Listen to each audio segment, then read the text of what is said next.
Hello friends and welcome to video discussion of English teacher page. Today our topic for discussion is phrasal verbs. जैसा कि नाम ही बता रहा है phrasal verbs means phrase is a combination of words and verb is a part of English grammar speech. Right? तो phrasal verbs वो हुए जो कुछ ज्यादा वर्ड से बने होते हैं और नॉर्मली अपने आगे verb ले रहे हों. Consisting of verbs. आइए देखते हैं स्लाइड्स क्या कहती हैं. A phrasal verb is an idiomatic phrase consisting of a verb and typically another element. Right? As I've already said you कि वो जो है एक अपने आगे और वर्ड्स के बने होते हैं उसी को phrasal verb कहते हैं और phrasal verb normally अपने आगे एक preposition या adverb को लेती है. Right? वैसे तो बहुत होती है इंग्लिश लैंग्वेज में. अगर हम फ्रेजल वर्ब्स की बात करें बहुत सारे होते हैं पर सारे डिस्कस करना एक पर्टिकुलर पॉइंट ऑफ टाइम में पॉसिबल नहीं हो पाता है. तो आइए हम आज उन पे नजर डालते हैं जो इम्पोर्टेंट भी है और at the same time confusing भी है. तो आगे देखते हैं हमारी स्लाइड्स क्या कहती है. The first phrasal verb we have here is blow up. जैसे कि आप देख सकते हैं कि यहाँ पे ए बी और सी तीन अलग अलग मीनिंग्स दिए हुए हैं. मतलब एक ही ब्लो अप वर्ड को हम लोग तीन अलग अलग तरीके से यूज कर सकते हैं. जो हमारा पहला यूसेज है ब्लो अप का वो है टू फिल विद एयर और गैस. एग्जाम्पल भी देख सकते हैं आप. Could you please blow up those balloons. मतलब कि आप उस बलून में कुछ हवा भर सकते हैं. Could you please blow up those balloons. पहला हो गया हवा भरना. जो दूसरा हमारा है वो मीनिंग आता है टू एक्सप्लोड और to cause to explode. The example says the building was blown up by a bomb. मतलब बिल्डिंग को बॉम्ब से एक्सप्लोड कर दिया गया, मतलब उड़ा दिया गया, शैटर्ड कर दिया गया उसको. राइट? तो दूसरा हमारा जो मीनिंग हो गया वो एक्सप्लोजन से रिलेटेड हो गया. जो तीसरा हमारा यूसेज है ब्लो अप का वो होता है टू बिकम एंग्री, गुस्सा करना जिसे कहते हैं हम लोग.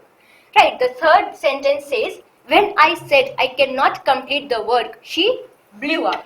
अगेन ब्लू अप यहाँ पे क्या मतलब बता रहा है. यहाँ पे ब्लू अप मतलब बता रहा है कि वो बहुत गुस्सा हो गई थी जब मैंने उससे कहा कि I can not complete the work. आइए हम लोग नेक्स्ट देखते हैं फ्रेजल वर्ब. हमारा नेक्स्ट फ्रेजल वर्ब है एड अप. अगेन आप देख सकते हैं यहाँ पे दो सेंटेंसेस दिए गए हैं. मतलब हम लोग एड अप को दो अलग अलग तरीकों से यूज कर सकते हैं. जो हमारा पहला एड अप का मतलब होता है उसका मतलब होता है to sum up to the correct total. किसी चीज की गिनती करना, किसी चीज को ऐड करना. राइट? तो example says we added up the apples they were 12 in total.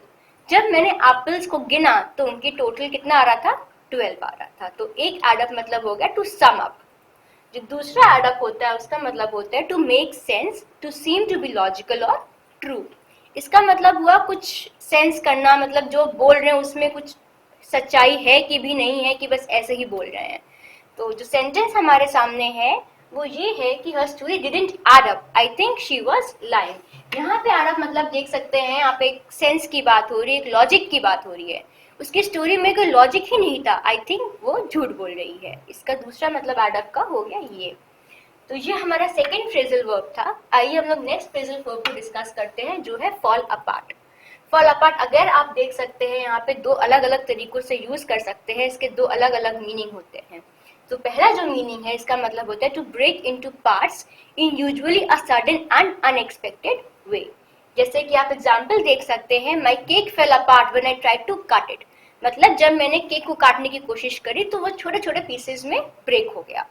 तो यहाँ पे पहला हमारा फेल अपार्ट, फॉल अपार्ट का मतलब ये था. जो दूसरा हमारा सेंटेंस है, जो दूसरा यूसेज हम लोग फॉल अपार्ट का करते हैं वो ये है कि to become unable to live in a normal way because you are experiencing a lot of confusion और इमोशनल पेन.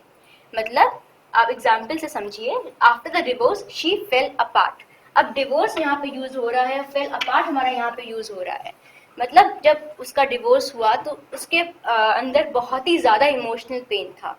वो इमोशनली पूरी तरीके से टूट गई थी. तो अगर हम लोग डिफरेंस देखें, जो पहला फॉल अपार्ट है वो हम लोग फिजिकल अटैचमेंट की बात कर रहे हैं और जो दूसरा हमारा केस है वो हम लोग इमोशनली किसी चीज से अटैच होते हैं तब हम लोग यूज करते हैं. राइट? आइए हम लोग नेक्स्ट स्लाइड की तरफ बढ़ते हैं. जो हमारा नेक्स्ट फ्रेजल वर्ब है वो है लिव बाय. इसका मतलब होता है मीन्स और मैनर.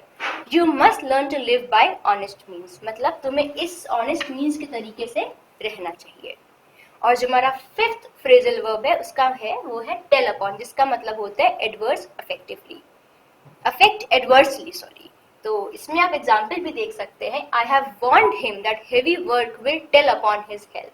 मतलब इसमें क्या कह रहा है कि अगर बहुत ज्यादा हेवी वर्क करते हैं तो हेल्थ पे इफेक्ट जो है नेगेटिव रहेगा, एडवर्सली मतलब एक तरीके से आप कह सकते हैं अच्छा नहीं रहेगा, राइट।